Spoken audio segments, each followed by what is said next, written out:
Hello everyone, I welcome you all to our channel dream Pathshala. जैसा कि आप सभी को पता है कि हमारी एक सीरीज चल रही है इडियम्स एंड फ्रेजेस की। तो उसी की सीरीज में आज हम लाए हैं एपिसोड नंबर 4। तो चलिए आगे बढ़ते हैं। आज की हमारी पहली इडियम कौन सी है? हाँ, पिछली जो 3 लेक्चर्स हैं उनकी जो पीडीएफ है वो अपलोड कर दी गई है और वो अपलोड की गई है टेलीग्राम चैनल पर। टेलीग्राम चैनल अगर आपको नहीं पता है तो आप वैसे सर्च मार सकते हैं ड्रीम पाठशाला ग्रो बियॉन्ड लिमिट्स के नाम से, या आप इस डिस्क्रिप्शन जो बॉक्स होगा जहां लिंक डली हुई होगी उसमें चेक कर सकते हैं। हम कमेंट बॉक्स में भी एक बार लिंक डाल देंगे और आप देखिएगा कि जहां टाइटल डला होता है उसी के नीचे एक डिस्क्रिप्शन बॉक्स होता है, उसमें लिंक डली हुई है टेलीग्राम की, और आप हमारा फेसबुक पेज भी ज्वाइन कर सकते हैं। चलिए तो आगे बढ़ते हैं। आज की पहली इडियम कौन सी है देखते हैं। पहली इडियम है आज की, to rest on one's laurels. देखिए, रेस्ट मतलब आराम करना, वंस मतलब वंस किसी के लिए यूज होता है कि वन वो खुद के लिए हो सकता है, खुद के लिए होगा to rest on his laurels. अगर किसी और के लिए है तो ऑन देयर या किसी अदर पर्सन। ठीक है। लॉरेल्स का मतलब क्या होता है? लॉरेल्स का मतलब क्या होता है कि आपने कुछ अचीव किया और उसका आपको रिवॉर्ड मिला। ठीक है ना, कि उसको कोई ग्लोरी, कोई शान होती है। तो लॉरेल्स का मतलब होता है कि आपने कुछ अचीव किया, कुछ अच्छा काम किया। जैसे आपकी एक बार गवर्नमेंट जॉब लग गई तो उसके लिए आपको क्या एप्रिसिएशन मिली, आपको रिवॉर्ड मिला, तो वो क्या हो गया आपका लॉरेल्स। लेकिन you should not rest on your laurels. इसका मतलब क्या है कि एक बार आपको सक्सेस मिल गई, इसका मतलब ये नहीं है कि आप उसके बाद कॉम्प्लेसेंट होकर बैठ जाएं। नहीं, कीप ऑन गोइंग, जारी रखिए, बढ़ते रहिए। ठीक है। आप जिस दिन शांत होकर बैठ गए उसी दिन लोग आपसे आगे निकलना शुरू कर देंगे। तो to rest on one's laurels का मतलब क्या होता है? To be complacent. अब देखिए, ये वर्ड भी बहुत प्यारा है, कॉम्प्लेसेंट। कॉम्प्लेसेंट का मतलब क्या होता है? शांत प्रवृत्ति का हो जाना। मतलब आपको जितना मिला है उसमें ही आप सेटिस्फाई हो चुके हैं। मुझे इतना मिल गया, that is more than sufficient for me. मैं इतने के लिए उम्मीद ना करूं। ठीक है, वो होता है टू बी कॉम्प्लेसेंट। ठीक है, ये वर्ड याद रखिएगा, बहुत अच्छा वर्ड है। एग्जाम्पल देख लेते हैं। Very ambitious people do not like to rest on their laurels. की जो बहुत एम्बिशियस लोग होते हैं, जिन्हें जिंदगी से कुछ उम्मीद होती है, जो चाहते हैं कि मैं कुछ अच्छा करूं, do not like to rest on their laurels, कि वो कभी भी अपने जो उन्होंने अचीव किया है उसके भरोसे नहीं बैठते कि अब मुझे मिल गया बहुत, बस अब मेरा काम हो गया। ठीक है, तो आगे बढ़ते हैं। देखिए, और पिछले तीनों लेक्चर अगर आपने नहीं देखे हैं तो ये जैसे ही वीडियो खत्म होगी उसके लास्ट में आपको प्लेलिस्ट मिल जाएगी, वहां से देख लीजिएगा। और यहाँ पर एक आपको आई का बटन दिख रहा होगा, इस आई के बटन को दबाएंगे तो भी आपको प्लेलिस्ट मिल जाएगी। चलिए आगे बढ़ते हैं। To give a piece of mind. देखिए, to give a piece of mind, देखिए आपने कभी ये वर्ड सुना है? I don't mind. I don't mind. ठीक है, आई डोंट माइंड का मतलब क्या होता है? मैं परवाह नहीं करता, मुझे दिक्कत नहीं है। ठीक है, तुमने मुझसे ये बोल दिया, अरे बोलते हैं ना, माइंड मत करना, परेशान मत होना, इस चीज को दिल पे मत ले लेना। ठीक है, तो माइंड का यहाँ पे एक सेंस ये होता है, आई डोंट माइंड, मैं परवाह नहीं करता। चलो ठीक है, तुमने बोल दिया, मैंने ऑन अ लाइट नोट उसको जाने दिया, नहीं, लेकिन मतलब उसका मतलब यही है, लेकिन नहीं, यहाँ कुछ और मतलब है। यहाँ क्या है? To give a piece of mind, मतलब आपने क्या कर लिया है? माइंड उस चीज को कर लिया है। ठीक है ना, to give a piece of mind, इसका मतलब क्या हो गया? किसी को डांट लगाना। आप डांट कब लगाओगे? जब आपको किसी चीज का बुरा लग गया होगा। ठीक है, तो इसे माइंड से याद रख ले गया कि माइंड हम जनरली क्या बोलते हैं? आई डोंट माइंड, किसी चीज को माइंड ना करना, परेशान ना होना, किसी चीज को दिल पर ना लेना। लेकिन अगर आपने to give a piece of mind मतलब आपने उस चीज को दिल पर ले लिया, तो उसके लिए हम क्या यूज करेंगे? उसका मतलब हो गया डांट लगाना। अब देखिए, इसके लिए 2-3 वर्ड है, मैं आपको बता देता हूं, बहुत आते हैं। रेप्रीमेंड। रेप्रीमांड का मतलब देखिए, रेप्रीमांड अपने आप में डांट जैसा साउंड कर रहा है। चाइड और scold. Scold, he was scolded, उसे डांट लगाई गई। ठीक है, इन तीनों वर्ड्स को सेम यूज करे गए हैं, स्कॉल्डेड की जगह रेप्रीमेंडेड और चाइडेड, है ना। तो वो आसानी से यूज हो सकता है। तो आगे देखिए, इफ ही फोन्स अगेन, अगर उसने दोबारा फोन किया। देखिए, हाँ, इफ ही फोन्स अगेन मतलब यहाँ पर इसका सेंस आपको क्या लग रहा है? कि वह दोबारा फोन करता है।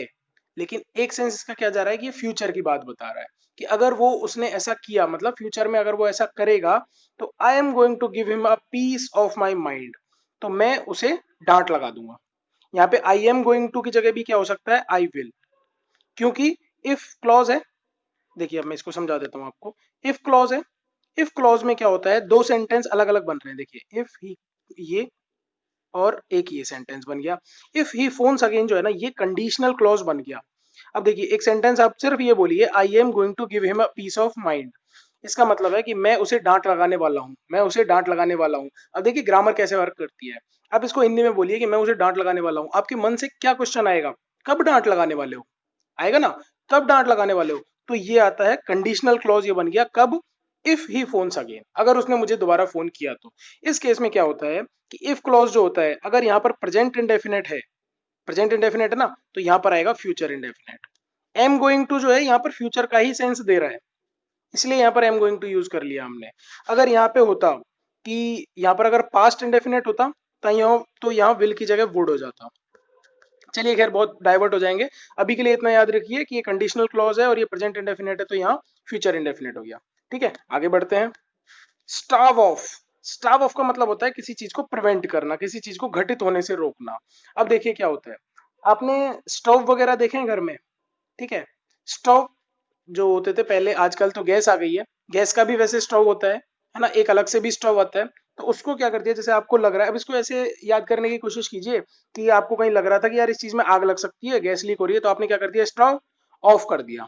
स्टोव ऑफ कर दिया मतलब उस चीज को, ऐसा हो सकता था, उस चीज को आपने क्या कर दिया, प्रिवेंट कर दिया, घटित होने से रोक दिया। घटित होने से रोकने का मतलब क्या होता है, प्रिवेंट करना। याद रखिएगा ये वर्ड, प्रिवेंट करना, घटित होने से रोकना।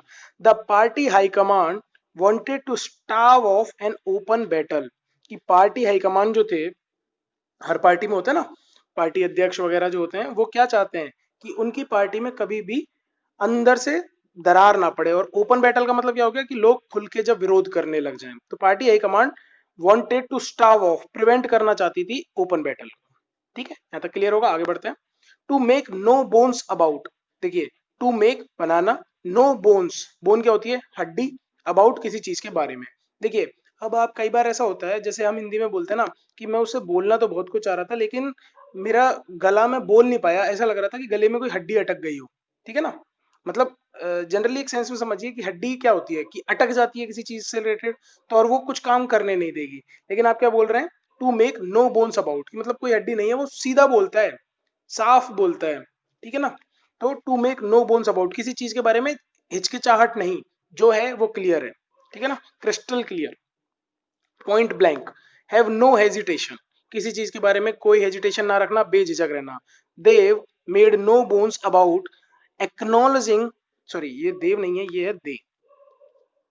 ठीक है, they made no bones about acknowledging their debt, DEBT, debt यानी कर्ज, टू देयर ओनर, कि उन्होंने ये एक्नॉलेज करना, एक्नॉलेज करने का मतलब क्या होता है कि एक्सेप्ट कर लेना, एडमिट कर लेना कि हमने ऐसा किया है ना, एक्नॉलेज कर लेना अपना कर्ज, कि उन्होंने कर्ज ले रखा है अपने ओनर से, इस चीज में उन्होंने कोई हिचकिचाहट नहीं दिखाई।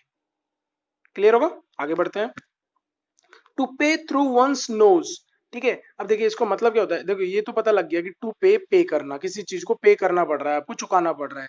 थ्रू वंस नोज, अब क्या कभी कोई आदमी किसी की नाक से चुकाता देखा है, इसका मतलब है कंडीशन थोड़ी ज्यादा सीवियर है कि उसे अपनी नाक से चुकाना पड़ रहा है। मतलब अब अगर इमेजिन नहीं भी करना चाहते हैं तो भी ये सोचिए कि नॉर्मली इंसान पैसे से पे कर देता है, लेकिन अगर उसे अपनी बॉडी से रिलेटेड कोई पार्ट पे बात आ गई है, मतलब कोई सिचुएशन थोड़ी ग्रेव है, इसका मतलब क्या हो गया, टू पे एन एक्सट्रीमली हाई प्राइस, बहुत ज्यादा पे करना पड़ रहा है उसको।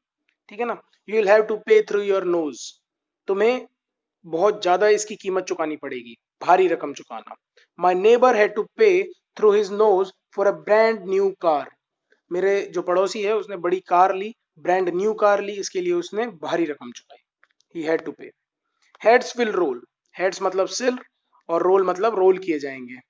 रोल करने का मतलब यहाँ पर वो नहीं है, रोल करने का मतलब है यहाँ पर कि उन्हें नौकरी से निकाला जाएगा, हेड्स विल रोल, है ना, जैसे सर काटते हैं ना ऐसे, तो लोगों पर गाज गिरेगी, लोग नौकरी से हटाए जाएंगे, जैसे अभी कोरोना की सिचुएशन चल रही है, तो इस केस में क्या होगा, आप बोल सकते हैं definitely heads will roll. Generally ये सजा के तौर पर होता है, लेकिन अब कोरोना के केस में भी आप मान लीजिए कि प्राइवेट कंपनीज में तो सजा ही मिलेगी। ठीक है, कोरोना क्योंकि मैन मेड तो था नहीं, तो क्या होगा कि आपको सजा के तौर पर आपको हटाया जाएगा। इट इज एविडेंट, यह मतलब इस चीज के सबूत हैं, फ्रॉम द मिनिस्टर स्टेटमेंट की मिनिस्टर ने जो स्टेटमेंट दिया उससे ये स्पष्ट हो गया है that heads will roll in the banking sector, कि बैंकिंग सेक्टर में लोगों पर गाज गिरेगी, लोगों को नौकरी से हटाया जाएगा। आई होप समझ में आया हो। आगे बढ़ते हैं। Catch by situation. देखिए कैच बाय सिचुएशन मतलब क्या हो गया कि इधर भी कैच इधर कैच कैच कैच, ठीक है। जैसे आप वॉलीबॉल खेलते हो ना, तो इधर कैच इधर कैच। इसका मतलब क्या है, बंदा बीच में फंसा हुआ है, कोई इसको इधर फेंक रहा है कोई इसको इधर फेंक रहा है, कभी इधर फेंक रहा है कभी इधर फेंक रहा है, उस बॉल जैसी सिचुएशन हो गई है आपकी, ठीक है। तो आप कैसे कैसा फील करेंगे, बैड फील करेंगे, ठीक है। तो आगे बढ़ते हैं। इसका मतलब क्या है, भ्रम की स्थिति होना, इधर कुआ उधर खाई, ये सिचुएशन आपने कभी सुनी है, इधर कुआ उधर खाई, मतलब इधर भी मरना है और उधर भी मरना है, कहीं भी चले जाऊं मैं तो, ठीक है। तो the government is caught into a catch by situation. अब समझिए इस एग्जांपल को, कितना प्यारा एग्जांपल है। The government is caught into a catch by situation about the enactment of Jan Lokpal bill. जन लोकपाल बिल का अगर आपको पता हो, तो जब अन्ना जी वाला वो हुआ था, उन्होंने अनशन किया था, उस केस में क्या था कि जन लोकपाल बिल, लोकायुक्त तब तो अपॉइंट कर दिए, वो चीज अलग है, बट क्या था कि जन लोकपाल बिल को अगर आप लाते हैं तो गवर्नमेंट को एडमिनिस्ट्रेशन में प्रॉब्लम होगी, और नहीं लाते हैं तो जनता से वोट मांगने में दिक्कत होगी। तो वो क्या हो गया, इधर कुआ उधर खाई वाली सिचुएशन होगी। तो that is like catch by situation. I hope समझ में आया हो। आगे बढ़ते हैं। To come of age. Age मतलब उम्र, जब उम्र बढ़ती है तो आपको एक्सपीरियंस आता है, और एक्सपीरियंस आता है तो चीजें सुधरती हैं, ठीक है। इसका मतलब हो गया काफी अधिक सुधार होना। We have come of age मतलब पहले जो सिचुएशन थी उससे अब तो बहुत ज्यादा इंप्रूव हो गया है। टू इम्प्रूव ट्रेमेंडसली, ये वर्ड याद रखना, अच्छा वर्ड है ट्रेमेंडसली। इसका मतलब है बहुत बहुत मजबूती से, मतलब बहुत तेजी से सुधार होना, बहुत मतलब अच्छे लेवल पे सुधार होना। Over this over Over the last 100 years, the Indian cinema has come of age. पिछले 100 सालों में इंडियन सिनेमा में बहुत सुधार हुआ है। आगे बढ़ते हैं। हमारे पास ऑल ईयर्स, ऑल ईयर्स का मतलब क्या हो जाएगा, पूरे कान। पूरे कान मतलब आपने अपने पूरे कान लगा दिए। पूरे कान लगाने का मतलब क्या हो रहा है कि यार बड़े ढंग से सुन रहे हो आप किसी चीज को, ठीक है ना। तो अब इसका एग्जांपल सुनिए, टू लिसन विद पेशेंस, कि बहुत पेशेंस से सुन रहे हो, ध्यान से सुन रहे हो, ध्यान से सुन रहे हो। The audience was all ears to what the speaker was saying, कि ऑडियंस जो थी वो पूरा ध्यान लगा रही थी to what the speaker was saying, speaker जो कह रहा था उस पर। Do you know what he said, तुम्हें पता है उसने क्या कहा है, gone I am all ears. अब देखिए इनको उसी टोन में बोलने की कोशिश कीजिए, बहुत मजा आता है। Go on I am all years, कि मतलब जारी रखो मैं ध्यान से सुन रहा हूं, ठीक है। आगे बढ़ते हैं। Bring home, bring home, bring home का मतलब क्या होता है, ब्रिंग होम का मतलब क्या होता है, देखो ब्रिंग होम का वैसे सेंस क्या लगेगा, घर बुलाना। अब किसी को घर बुला रहे हो, इसका मतलब क्या है कि अब आप कोई कांड करके आ गए, है ना, और जो दूसरी पार्टी है उसके लोगों ने आपको घर बुलाया।